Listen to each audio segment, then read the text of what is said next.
Like many other young people, I don't have the habit of waking up early every day, only for special occasions.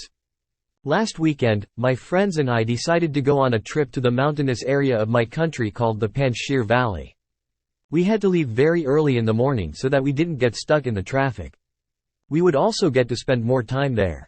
It wasn't easy to get up early in the morning. I was so excited about the trip that I barely slept that night. I had never been to this place before. It is located in the northern part of my country, so I knew that we faced a long drive ahead. We decided to go by car since, that way, all 5 of us could travel together. Moreover, everyone reckoned that it would be safer than going by motorbike. Waking up early did not feel that bad at all, even though it was the first time I had done so in many months. To begin with, I felt a bit sleepy, but then the pure morning air changed it completely. After 5 hours of driving, we arrived at our destination. We were amazed to see a vast land filled with yellow-colored terraced rice fields, ready to be harvested.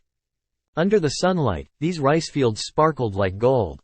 We stayed for one night with a local host and helped the family with their regular tasks before setting out for home the next day. It was such an amazing trip, and it helped us to learn more about the countryside and the way of life of those who live there. I'd love to make more trips like that in the future.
Since childhood, I abhorred mathematics because I used to make silly mistakes and got chided by parents and teachers alike. My parents were fed up with me as they had tried every piece of advice in order to drive away my fear but failed miserably. Unfortunately, my marks were going down with every class until Ashish Sir became our math teacher in class 9. As a teacher, he was dreaded by students and parents.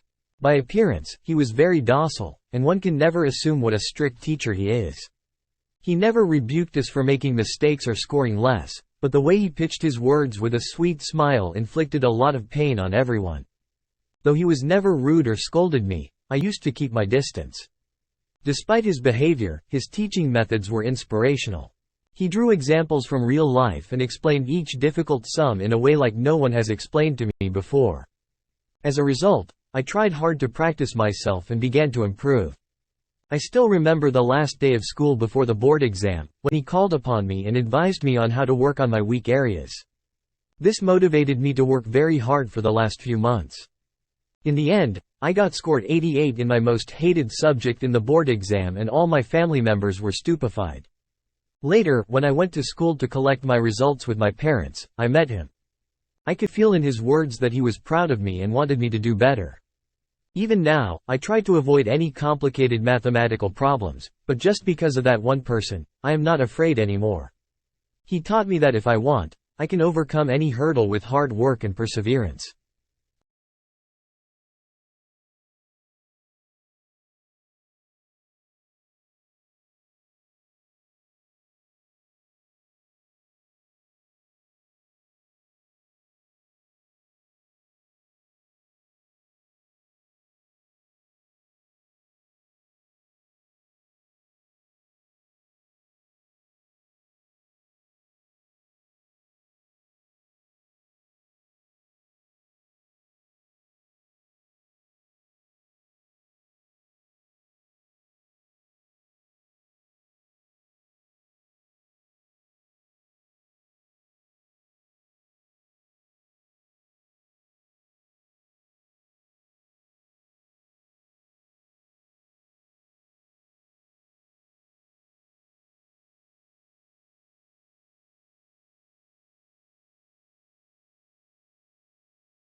In my country, people get involved in several leisure activities to enjoy their time with friends and families.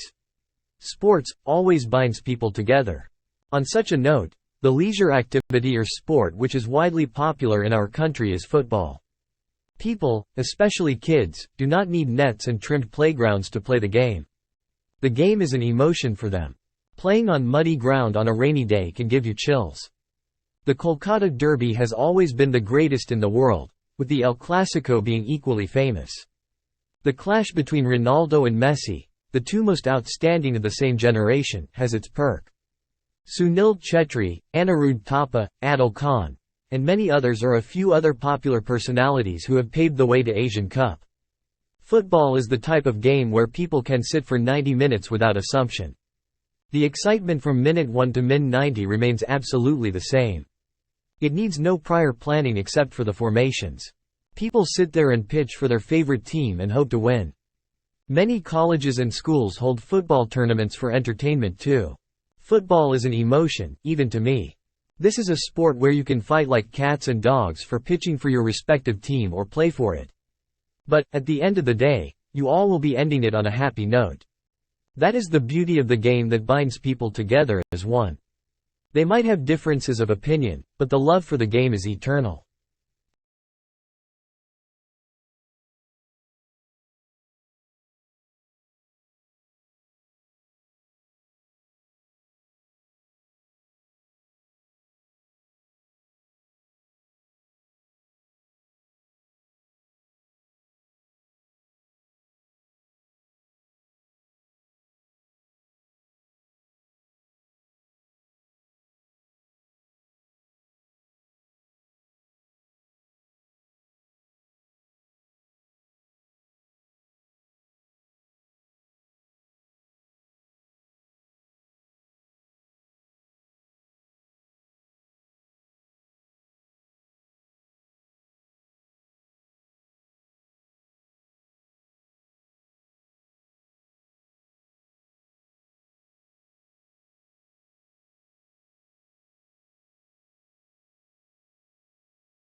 Change is inevitable. In fact, it is the only constant thing in our lives. Without change, life would be too monotonous. Waking up to the same old things, doing the same work, eating the same food is not something we ever wanted to face until in recent times. Until that very day, we always accepted change as it was. But, then, for the first time in many centuries, we have come across something very dreadful. As we all know, COVID-19 has clawed every city, country, and continent. The only escape from this monstrous disease is staying indoors and not going out unless it is very important. Schools, colleges, movie theaters, visiting spots, restaurants, everything is shut down for this global pandemic. As a result, we are all separated from the entire world in our respective abodes and forced to lead the same life repeatedly on a loop. It has indeed affected me in both positive and negative ways. It has helped me to invest time and pamper myself. For the first few months, people engaged themselves in self-improvement and hobbies. The technological world has advanced to the next level. However, it had more cons than pros. The mental health of every living person has deteriorated so badly. As I mentioned before, everyone dreads monotonicity. And that is what the world is facing. It was a significant change, not for how the world is suffering and dealing with the disease but for many other reasons. With a busy schedule, it is important that we give time to ourselves. This pandemic lockdown helped us do that. We got to know people in a better way. Moreover, with every breaking and mending bond, we became mature.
While the invention of the wheel, the electric bulb, the telephone, and the computer are some of the engineering marvels that have affected human lives, in the present situation, I think, without the Internet, most of the things we use would become futile. So, I think the invention of the Internet is highly critical for our lives. The invention of the Internet cannot be attributed to an individual. Its origin is rooted in the USA in the 1950s. With the Cold War at its height, the USA realized the need for a communication system that could give them an upper hand. Computers were used at that time but were not as sophisticated as we see them. The scientists needed a system that could help them communicate over longer distances. Gradually, a number of scientists and engineers came up with the networking technology named the ARPANET. Finally, computer scientists Vinton Cerf and Bob Kahn are credited for inventing the Internet communication protocols that we use almost every minute of our lives. As aforementioned, the Internet has become an indispensable part of our lives in the age of globalization. People can connect with each other over great distances, participate in seminars and courses without being present at the location, conduct their business, and even entertain themselves. All of these and more are possible just because of the Internet. Its importance was felt severely during the recent pandemic when everyone was locked in their homes.